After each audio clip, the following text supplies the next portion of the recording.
I'm Stephen Monteith, and I'm here to recommend movies and TV shows.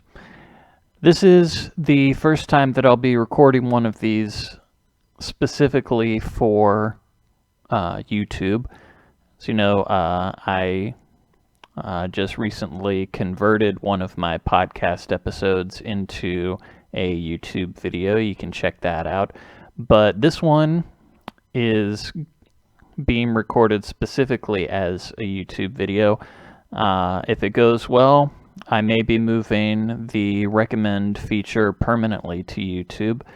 The rest of my podcast episodes will be still airing over my podcast, Stephen Talks, which you can find on various podcast distributors like Apple Podcasts, Spotify, Google Podcasts, Deezer, that sort of thing. But like I say, if this works out, the recommend feature will be moving permanently to YouTube, so you can keep your eyes open for both of those.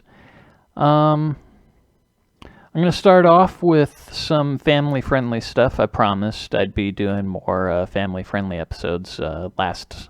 The last episode I did of this, I recommended things like Westworld, which is definitely for adults, but I also recommended Lady and the Tramp, both of them starring Tessa Thompson.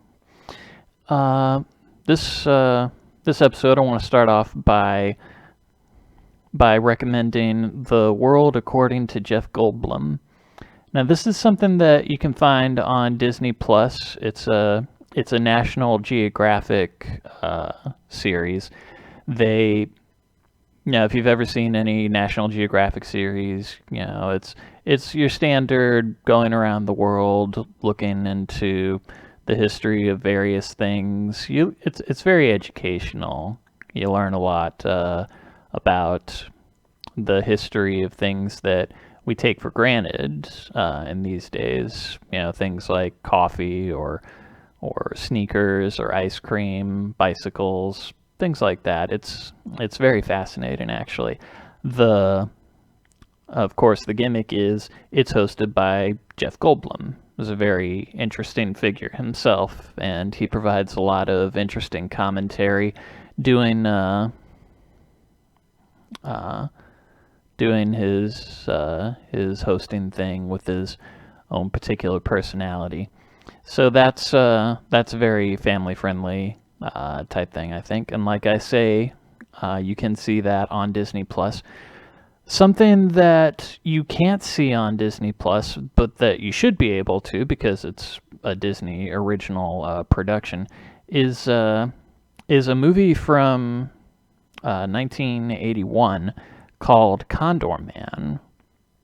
Now, this movie came out the same year that I was born, and so by the time I saw it, it was already on TV. We recorded it. I loved it. I couldn't find it on Disney Plus when Disney Plus came out. I had to search around a little bit, but I finally found it, and it's just such a great movie. I mean, it's so cheesy. First of all, I mean, like I say, it's called Condorman. It's about a comic book writer who wants to try out all the things that his comic book character does to see, whether or not they really work.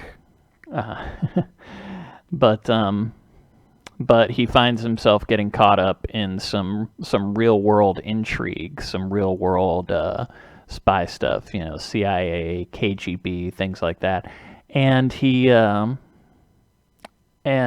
it's just a silly, fun movie that I've always really loved. Like I said, I watched it a lot when I was a kid, and I recently found it again, now as an adult, and I still love it. I still think it's very entertaining. You just have to not take it too seriously.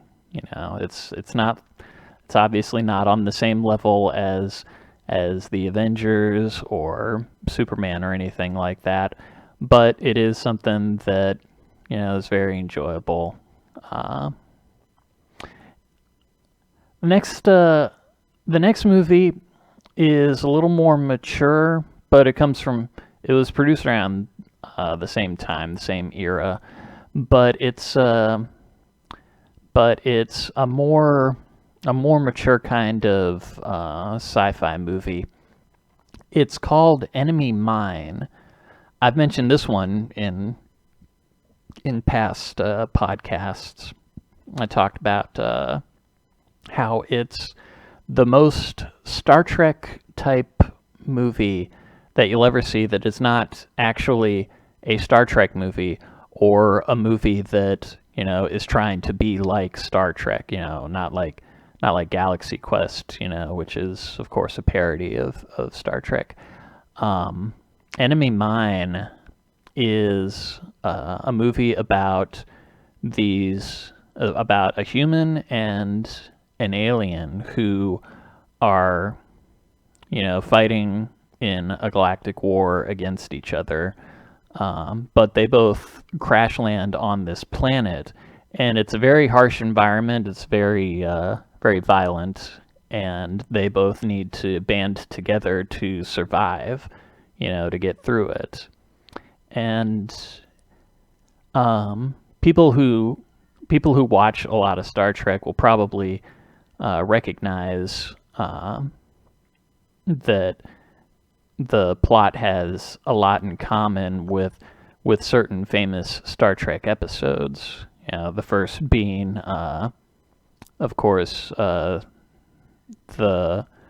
the classic original series episode Arena, where Kirk and the reptilian Gorn captain are trapped on a planet, and they're fighting each other. And there's also the Star Trek Next Generation episode Darmok, which is a very classic episode where Captain Picard and another alien captain are on a planet together, and they're trying to understand each other. They're trying to comprehend each other.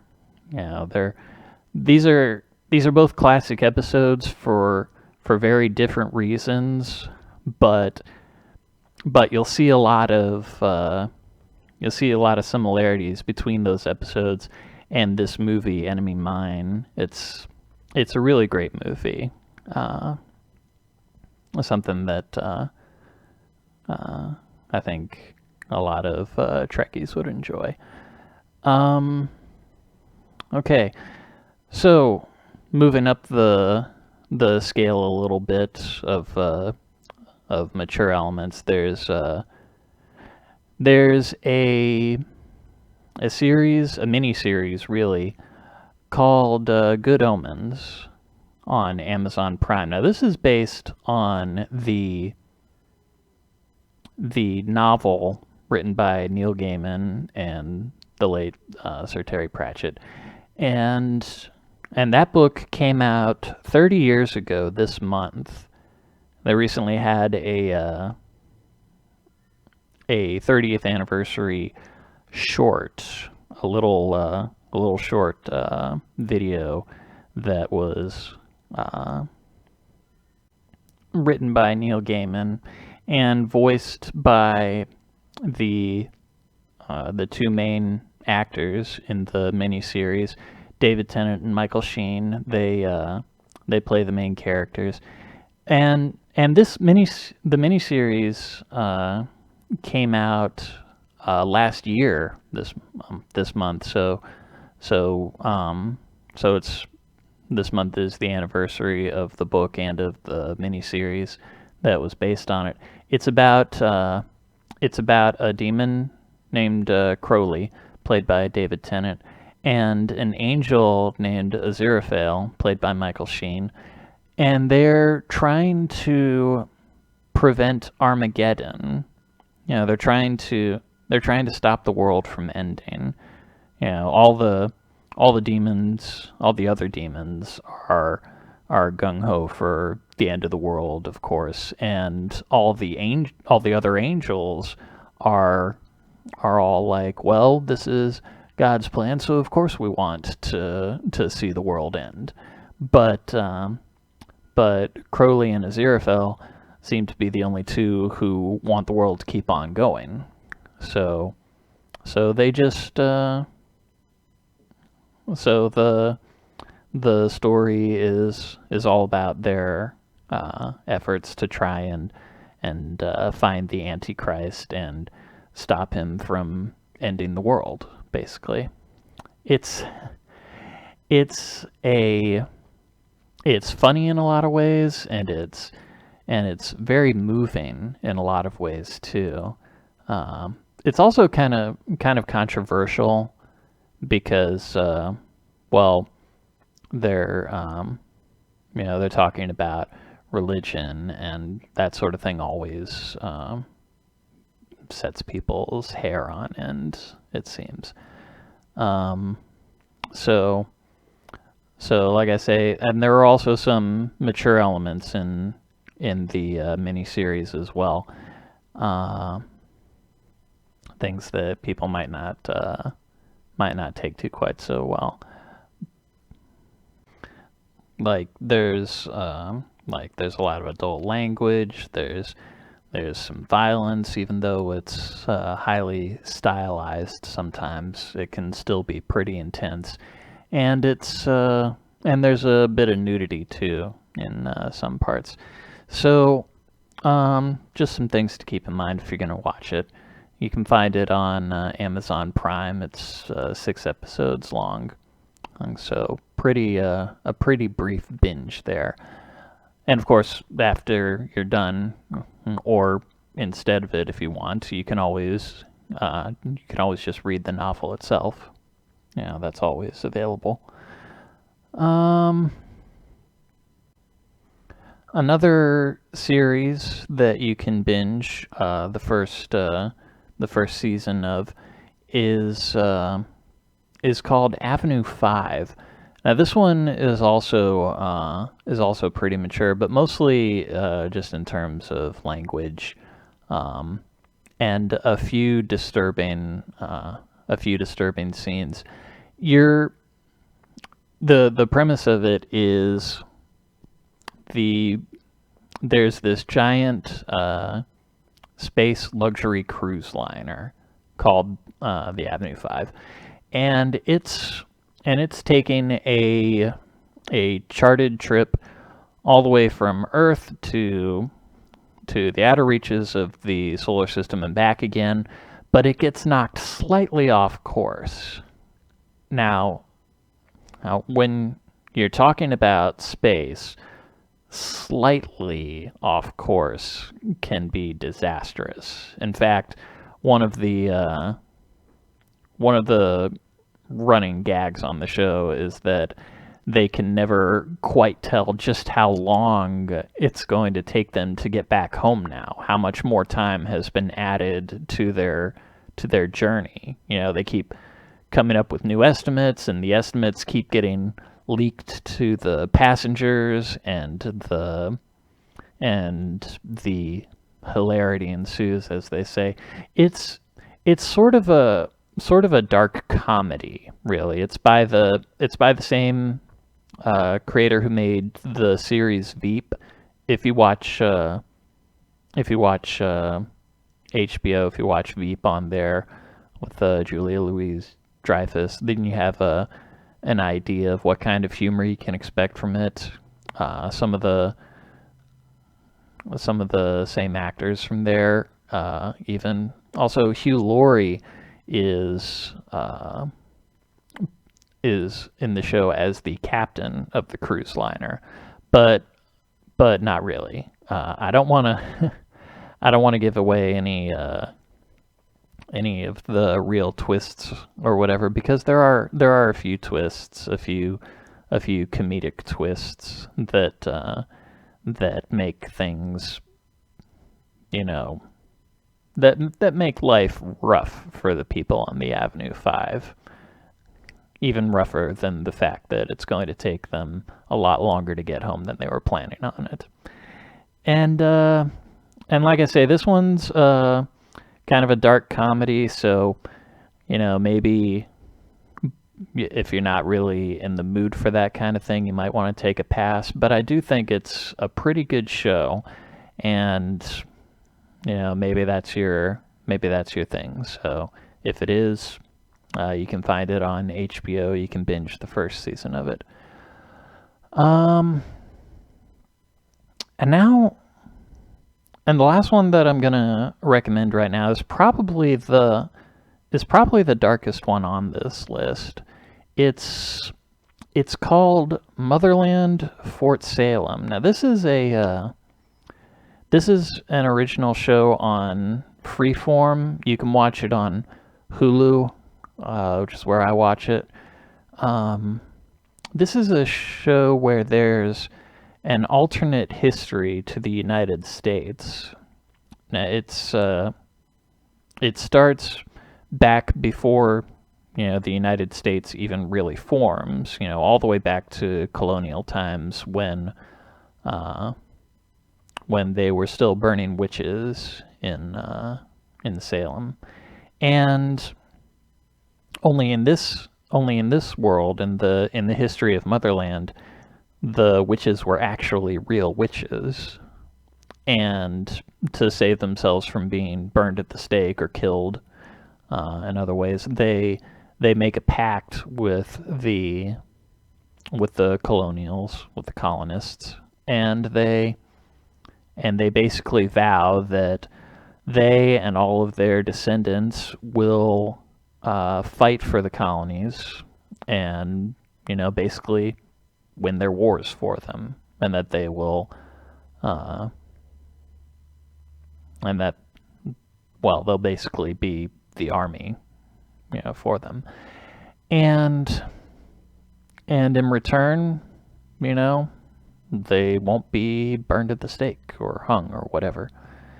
So as you can imagine, having real witches really changes the history of the United States.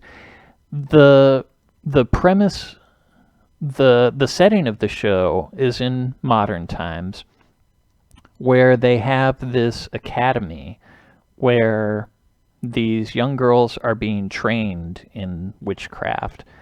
So you might say it's a little bit like Harry Potter, except in the Harry Potter universe, witches and wizards are still a secret from the rest of the world. And in Motherland, there's no secret at all. I mean, witches are very much part of the public consciousness.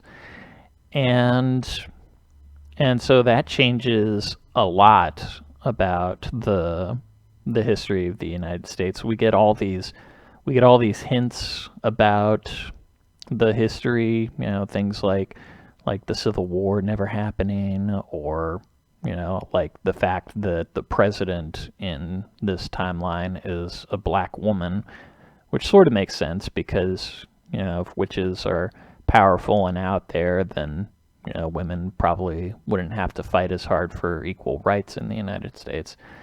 But it's not really in your face about it either. Some things that are kind of in your face about it,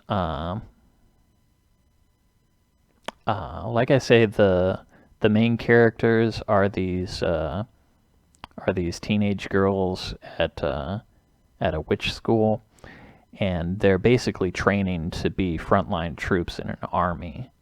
So it's not exactly child soldiers, but there are some serious issues that get explored in this series. And not to mention, there's also quite a bit of sex going on. You don't see anything explicit. There's no nudity, but you do get the sense that this is a very sexually liberated alternate United States.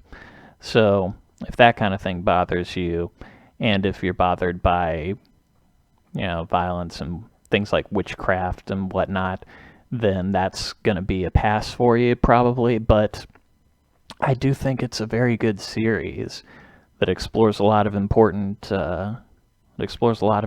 issues, and plus, just the whole alternate history aspect of it is pretty fascinating at times. I'm a writer. I love to see good world building. I love to see shows that have this kind of attention to detail when creating a setting for the characters. How would things be differently in this new world? That's something that I think it does very well. So that's it. That's it for my first recommend episode airing on YouTube. This one was kind of a long one. I'm sure the next ones won't be quite as long. This is sort of a double up, but yeah, I'll be putting links to each of the trailers for each of these shows and movies in the description, as well as a link to the 30th anniversary short video that I mentioned for Good Omens. And later on this week, be sure to tune into my podcast, Stephen Talks, when I'll be doing the second part to my Star Wars rewrite. If you've been listening along last week, you know that I'm doing a rewrite of the Star Wars franchise. So if you're interested in seeing my take on that, you can listen along with that later this week. All right. Thank you for listening. I'll talk to you more later.